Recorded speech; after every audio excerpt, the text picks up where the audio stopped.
Hello everyone! Welcome po sa ating Gospel Hour, and for today, I just want to share to you kung ano po ba ang hope. Hindi po ito yung nabibili sa tindahan, kundi ito po yung pag-asa na meron tayo sa ating pong buhay.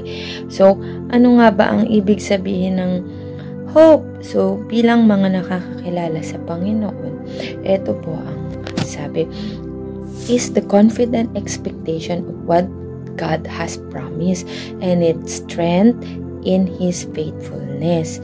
So, sabi dyan, confident expectation. So, ikaw ba, confident ka ba sa mga ine-expect mo sa buhay? Confident ka ba sa mga inaasahan mong mangyari sa'yo? So, ayan po. So, alam nyo po, yung pag-asa po na meron dito sa world, ano nga ba yung ibig sabihin para sa kanila? Alam niyo po ba yung word na sana all? Marami yan, usong-uso yan eh. Pag nakakita ng ano, yung kaibigan niya, may bagong bahay, ay sana all. Tapos yung ano naman, yung kapag may bagong jowa yung friend niya, ay sana all, ganyan. So, di ba?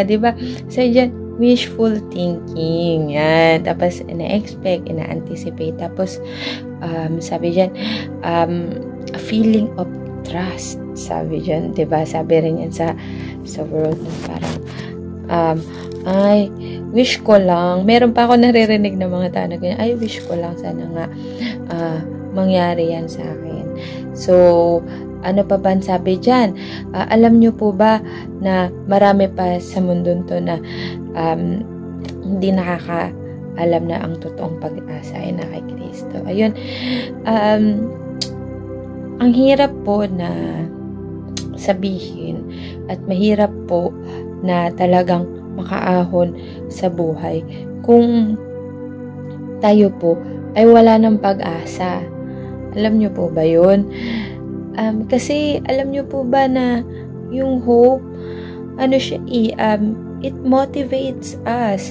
Kaya nga sabi po, kapag ang isang tao po ay walang pag-asa, wala yang motivation sa buhay. 'Di ba?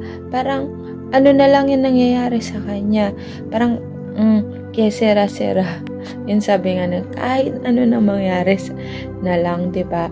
Tapos sa realidad talaga ng buhay, lalo na po sa panahon ngayon, no, ang mga tao talaga ay nawalan ng pag-asa. Bakit? Kasi sa nangyayari na rin po sa pang-araw-araw na pamuhay, kagaya yan, nawalan ka ng malas sa buhay.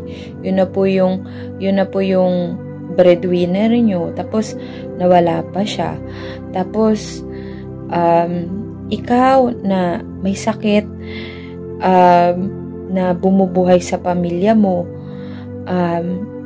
paano mo itatawid yung pang-araw-araw na tustusin sa pangkain nyo man lang, ganyan. Kung ikaw ay may sakit at yung iba naman, 'di ba? Yun na nga, kagaya ng sinasabi ko, kan breadwinner ka, tas nawalan ka ng trabaho, 'di ba? Marami po talagang factor. Tas pang-enroll, tuition fees sa school, yan, number 1 sa mga parents. Kasi, 'di ba po, sa iba monthly yan, sa iba naman po though public, pero alam naman po natin ang gastusin, di po ba? Tapos ayun, nawawalan po tayo ng pag-asa at motivation sa buhay. Ikaw, kapatid, ano ba yung nakakapagpa-motivate sa'yo? At maaaring isa ka sa nakikinig sa mga oras na to na nawala na rin yung motivation and focus mo sa buhay. Alam nyo po, meron po akong isang kakilala na nawala po talaga yung pinakamamahal niya sa buhay. At talagang nalugmok po siya, dinamdam niya yung pagkawala naman niya sa buhay. Ano po yung sabi niya sa akin? Sabi niya po, paano pa ako makakaahon, nawalan na ako ng motivation sa buhay. So, napaka-importante po ng ating pag-asa.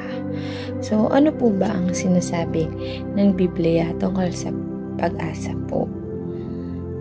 Kailangan magkaroon po tayo. Alam niyo po, hindi biro. Kasi alam niyo po ba, pag walan ka ng motivation at pag-asa sa buhay, wala, makaka-apekto to sa mental health mo. Alam naman po natin na ngayon, mental health, isa siya sa pinaka problema sa buong mundo. Diba? Pag nawalan ka ng motivation sa buhay, aside sa mental health, kakasakit ka kasi stress ka. Diba? So, ayan po, nais po ng Panginoon na tayo po ay palakasin sa mga oras na to. Nanghihina ka ba, kapatid? At kagaya ng sinasabi ko kanina, nawawalan ka ba ng pag-asa? Yan, tanong ko. Tanong mo rin sa sarili mo. Tumaraan ka ba sa matinding pagsubok? Pero ayun po, ano po ang sabi ng Biblia about dito? Ayan. Alam niyo po ba na ang life without hope loses its meaning? Ayan. Totoo po yan, di po ba? So, bago ko po, excited na po akong i-share sa inyo ang example po natin dito po sa hope na from Bible. Pero bago po ang lahat, syempre, kailangan alamin natin yung mga factor din. Ano yung hindrances na nawawalan tayo ng pag-asa? First, sabi po we focus on negative things. Like complaining po, yung future, you worry for the future, for the people that surrounds you, yung mga kasakitan yan, sickness, tapos nawalan ka ng hanap buhay. Talagang nangyayari po minsan kahit sabihin mo na you want to focus on positive things, pero talagang inevitable, hindi maiiwasan din mangyari yung ibang bagay sa atin. Pero yun po, ano pa po ba? Number 2 is you allow your guilt. Bakit nawawalan ka ng pag-asa? Because you allow your guilt sa buhay mo. You're saying that you're a victim. Ayan, yung mga pa-victim dyan. Hindi, yun. Nakatanikala ka, or you're a prisoner ng mga vices, ng mga kasalanan. Yun yung sinasabi mo ay, paano pa ako magkakaroon ng pag-asa? Taling-tali na ako dito. Maybe, yung bisyo mo, hindi mo mapitawan, na nahihirapan kang abutin yung pangarap at pag-asa mo sa buhay. Tapos, sinasabi mo rin minsan, yung guilt yan, lalo na, ay, makasalanan ako, hanggang dito na lang ako, diba? Yan, madalas po natin yan marinig sa mga tao. Tapos, paano ko magkakaroon ng pag-asa na ibibigay ng Panginoon? Ano naman ako, hindi naman ako karapat-dapat sa Kanya. Yun. Ano pa? Hindrances is number 3, we lose motivation. Yun na yung kagaya ng sinasabi ko sa inyo kanina. Wala ng pag-asa dahil nawala ng trabaho. Broken relationships. Diba? Ang dami niyan. Tapos hindi ka mabuntis-buntis. You tried everything to para lang magkaroon ka ng anak. Naubusan ka na ng pera. Ayan. Lahat na ng tao nilapitan mo. Lahat na ng healer nilapitan mo. Diba? Marami yan sa atin. Yan. Matagal mo nang gustong umuwi sa Pilipinas pero hindi ka makauwi. Di ba? Or tayo sa mga nasa Pilipinas, matagal mo nang gustong pero hindi ka makauwi. Bakit? Dala ng kakulangang pinansyal na desperate ka sa mga nangyayari sa buhay mo, desperado ka na, di ba? So, ayun po, super, talaga, super hirap ng maging isang tao na magkakaroon ka ng pag-asa pero wala kang motivation at may mga naghihinder nga po sa iyong hope. Pero ano po ang gusto pong sabihin sa atin ng ating Panginoon sa gabing ito? I am super excited. Meron po isang babae sa Biblia na grabe po yung pinagdadaanan niya sa buhay. At grabe po yung hope na meron siya. At tignan natin kung ano yung nangyari sa kanya. Sige po, samahan niyo po ako na basahin. Yan po. Sabay-sabay po nating basahin sa Luke 8:43 to 48. Ayan po. Sige po, ako po ay magbabasa tapos sabayan niyo po ako kahit sa anong salin po ng ating Biblia. Yan, may Tagalog version, NLT, NIV, KJV, kahit ano pong salin yan. Sabayan niyo po ako. So, yan. Sabi po sa verse 43, and a woman was there who had been subject to bleeding for 12 years. But no one could heal her. She became up behind him and touched the edge of his cloak, and immediately her bleeding stopped. Who touched me? Jesus asked. And they all denied. Peter said, Master, the people are crowding and pressing against you. But Jesus said, someone touched me. I know the power has gone out from me. Then the woman, seeing that she could not unnoticed, came trembling and fell at his feet in the presence of all the people. She told why she had touched him and how she had been instantly healed. Then he said to her, Daughter, your faith has healed you. Go in peace. Ito pong verse na to ay super palasak sa amin sa Tagalog. Palasak. Parang palagi siyang binibigay na example. Or maaaring napakinggan na natin ito. At alam nyo po, bilang isang babae, naiintindihan ko po siya.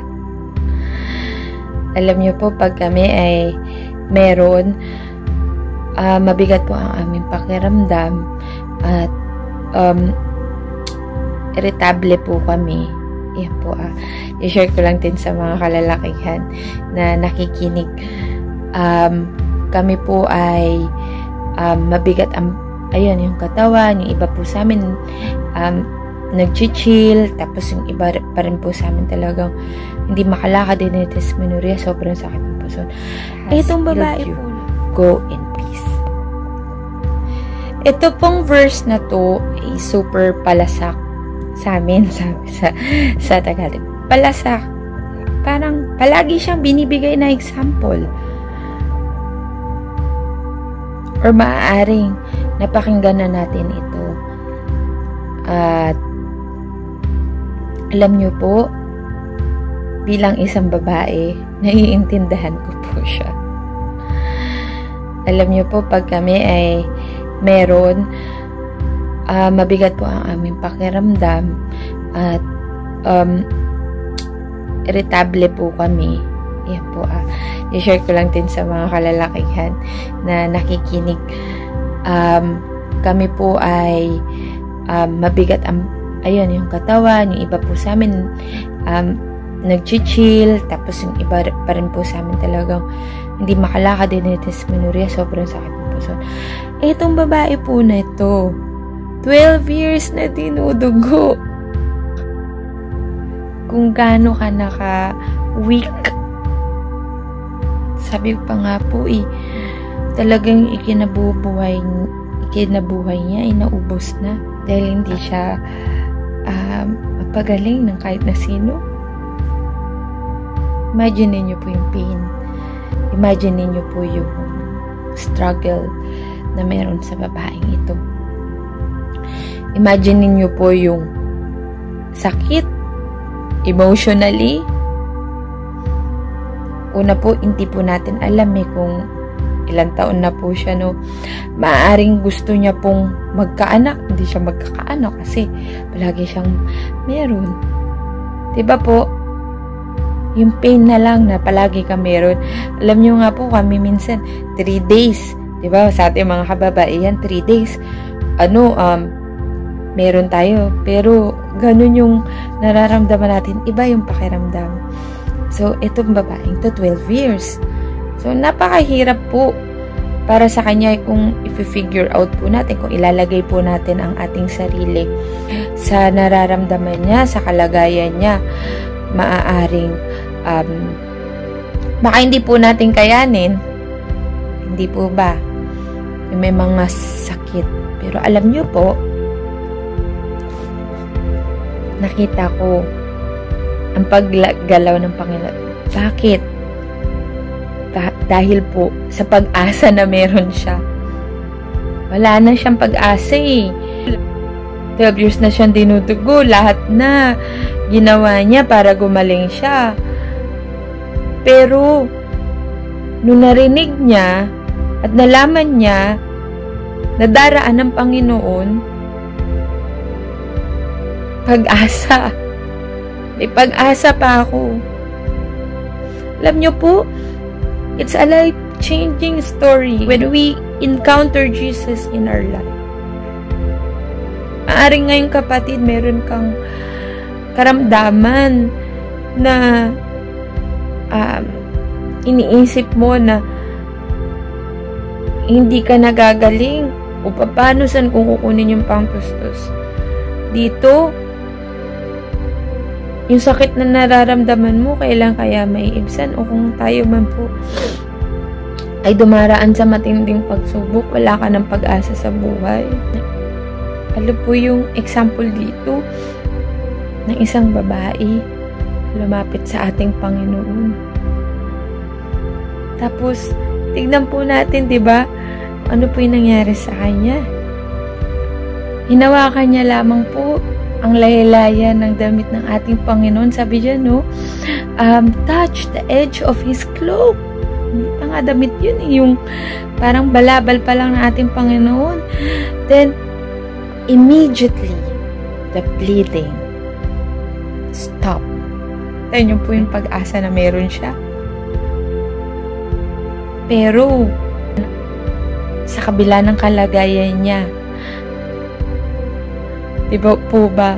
Sa kabila ng kalagayan ng babaeng ito, 12 years nang dinudugo, nakita niya ang Panginoon, nakita niyang may pag-asa sa Panginoon. Tumigil ang pagdudugo niya sa isang ilang. At meron siyang ginawa. Lumapit siya sa ating Panginoon. Nang paglapit niya po sa ating Panginoon, natugon ang kanyang inaasam. Di po ba? Alam niyo po, sabi nga ni Paul, minsan sa atin, talagang negative na negative yung isip natin, di ba? Sabi natin, ay, wala na akong pag-asa, paano ko pa magagawa yung bagay na yun. Alam niyo po, sabi ni Paul, yung hope, hindi mo pa naman talaga siya, hindi mo pa naman talaga siya na kakamtan. Pero confident ka na makakamtan mo. Paano mo masasabi na ang isang bagay ay hope kung ito ay nakamtan mo na. So, importante po sa atin na tayo po ay magkaroon ng hope, that we are confident. At sino po ang ating living hope? Ang ating Panginoong Hesukristo. Amen? Ang sabi po, sino yung nangihina dyan? So, ayan, sabi po sa Isaiah 40:31, but those who hope in the Lord will renew their strength. They will soar on wings like eagle. They will run and not grow weary. They will walk and not be faint. You hope in the Lord, and the Lord will renew your strength. Kaya ng isang agila. Hindi napapagod. Kaya nilang sumabay sa storm. Di po ba? Tapos, hindi ka manghihina kung ang pag-asa mo ay nasa Panginoon lang. At ayan po, saan po ba natin itinatayo ang ating pong faith, ang ating pong hope, ang ating pag-asa? Baka ang pag-asa mo ay ang kayong katabi ngayon. Ang pag-asa mo ay ang iyong amo, ay yung mga anak mo, sila nagiging pag-asa mo. Pero, saan ba natin dapat ilagay yung pag-asa natin? So, dapat sa living, sa buhay, magpakailanman. Amen? So, sabi po dito sa 1 Peter 1 verse 3. Praise be to the God and Father of our Lord Jesus Christ. In His great mercy, He has given us new birth into living hope through the resurrection of Jesus Christ from the dead. Kung yung pag-asa mo ay patay na, nahirapan ka na umahon, why don't you put your hope to the living God, to the living hope? And who is that? Jesus Christ. And why is it living? Bakit nga ba living? Kasi alam nyo po, after 3 days, yung iba po na, yung iba ay umaasa sa mga inaasahan nila, pero pag namatay na, wala na. Hanggang doon na lang. Pero ang ating Panginoon ay nabuhay. After 3 days, siya lang. Kaya, saan nyo po pa nilalagay ang inyo pong hope sa mga oras na ito? Kagaya po nung babae, nakita nyo po yung life-changing story ng babaeng ito. Paano na lang kaya kung nawalan siya ng pag-asa? Na someday, gagaling siya. Na ikaw kapatid, na someday, makakagraduate ka sa pag-aaral. Na ikaw kapatid, makakapagpatapos ka ng pag-aaral. Na ikaw kapatid, na yung sakit na dinadala mo ay pagagalingin ng Panginoon. Na ikaw kapatid, na walang bahay ngayon ay magkakabahay.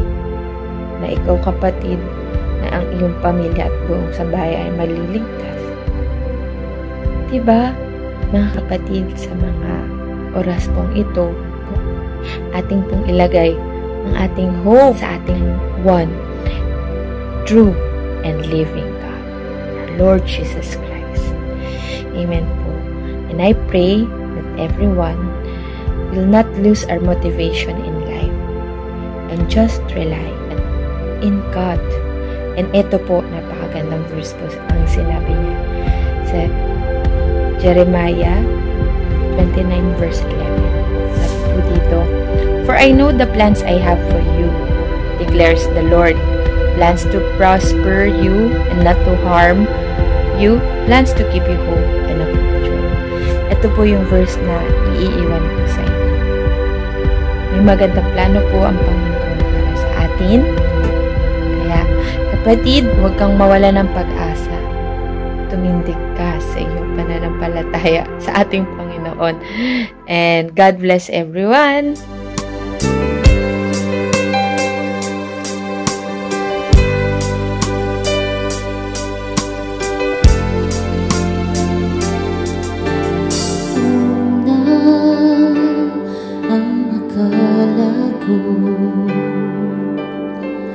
Ang buhay ko'y hindi na magbabago kahit ano pang gawin. Ako'y bumabalik sa muling gawain. Marami na akong sinubukan, kung sino-sinong nilapitan ng halos, ako ay sumuko na. Si Jesus ay nakilala.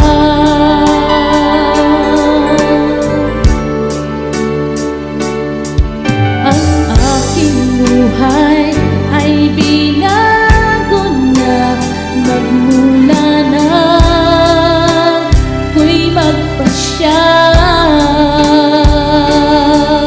Sa aking puso'y pagharin siya, anong himala ako'y nag-iba.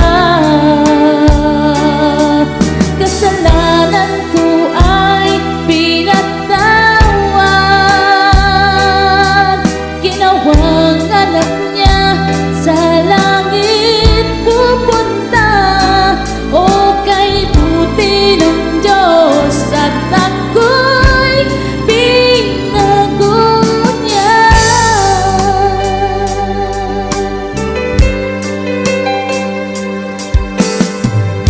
Lipas ang mga taon,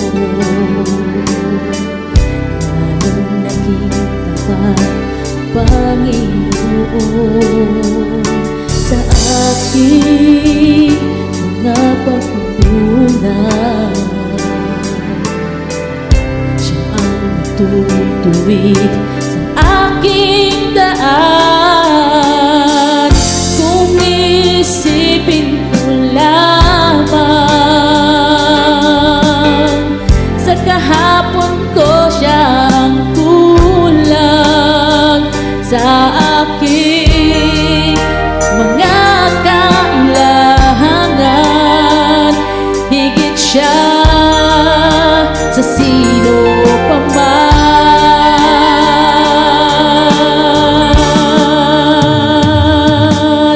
Ang aking buhay ay binago niya, magmula na ako'y magpasya. Sa aking puso'y pagharin siya, anong himala ako'y nag-iba. Kasalanan ko ay pinatawad, ginawang anak niya, sa langit pupunta. O kay buti ng Diyos at ako'y binago niya.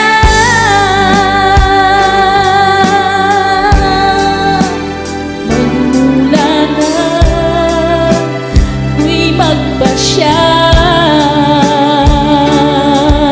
Sa aking puso'y pagharin siya, anong himala ako'y nag-iba. Kasalanan ko ay pinatawad, ginawang anak niya, sa langit pupunta. O kay buti ng Diyos at ako'y binago niya.